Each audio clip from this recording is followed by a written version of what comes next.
is Caroline and I'm from Norway, and I'm studying business and economics. I would rather be in Singapore instead of Australia because I think it would look better on my resume because Singapore is a lot more bigger in the economic scale than Australia.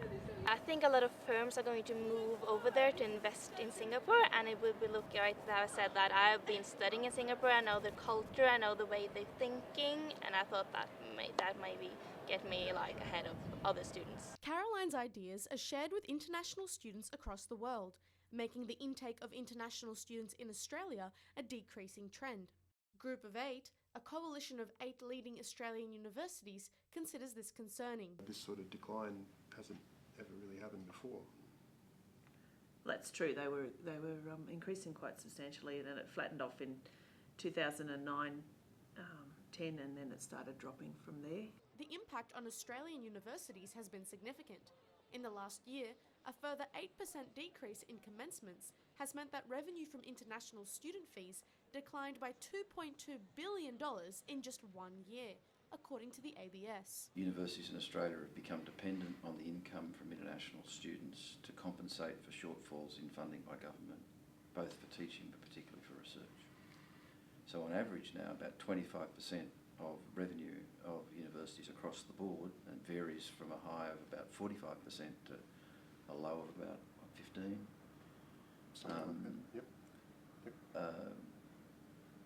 But on average, 25% of the total revenue of universities comes from international student fees.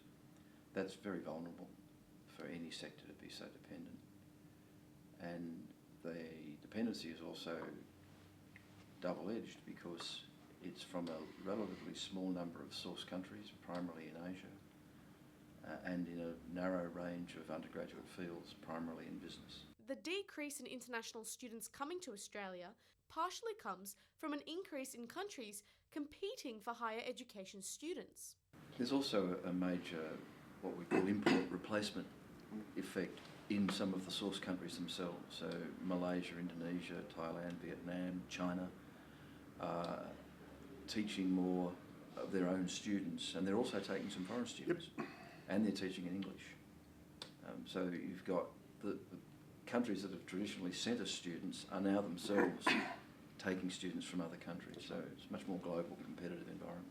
I think it's good to be in Asia, especially when you're studying economics, because there's a lot of developing countries there now, and I definitely think that countries like India, Thailand and China and Japan as well will have a lot of impact on the economic world through my lifetime actually. So I think that it's good to know the culture. An EDU World Report released in August made recommendations that say instead of just recruiting international students, Australian universities need to internationalise their own students by encouraging them to study overseas. The latest World APEC meeting this September also ended with unanimous agreements of the need to break down tertiary education barriers worldwide to make it easier for students to attend overseas institutions. It's one-way traffic at the moment. We've got a whole lot of international students come to Australia and very few Australian students study abroad. That's largely because we're pretty much a monolingual country. So that's a real disadvantage. It means that we don't engage as much as we need to engage to understand the cultures of these growing societies and our future trading economies. And if we've got a country that's scared because they don't know and understand these other countries, then that will be a deficit for us for the long term. So it's in our long-term interest. Go8 has already begun two-way student and teacher exchange programs with China. But the thing is, Australia is located in such special, geographically strategic place. We are, close to Asia, and we have such a substantial business and academic and diplomatic relationship with those Asian countries.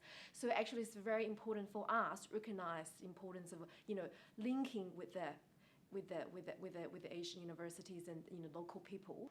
PhD students of different disciplines are flown to various universities around the world to share research collaboration on pressing issues, with this year's conversation about water management held in Queensland. All these talent students to talk about their own research and with a very strong cross-disciplinary focus, and to present their their foundings and the exchange of views from different from China and Australian perspectives, to produce some, maybe later on some joint research, can be undertaken. But government has a bigger role to play in attracting more international students to Australia as well, according to Mr. Gallagher.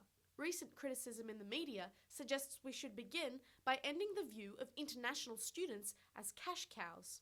So the clarity of the government's migration policy and its educational objectives becomes important. A welcoming statement by the Australian government at the highest levels to international students is important, because with the boat people and the other things that we do on migration, we give very confusing signals to other parts of the world that we're not welcoming. If they just more apply to me with it will not be that big of a change for you coming here, because the culture is kind of similar. Talk to me about the Great Barrier Reef, talk to me about, I think that might have gotten me to think more about Australia. Better funding of research would help in that the incentive would be to attract international students for the purposes of internationalisation of education primarily, not for the purposes of revenue raising primarily. So I think they're important. Lillian Radilova, International Student Hub.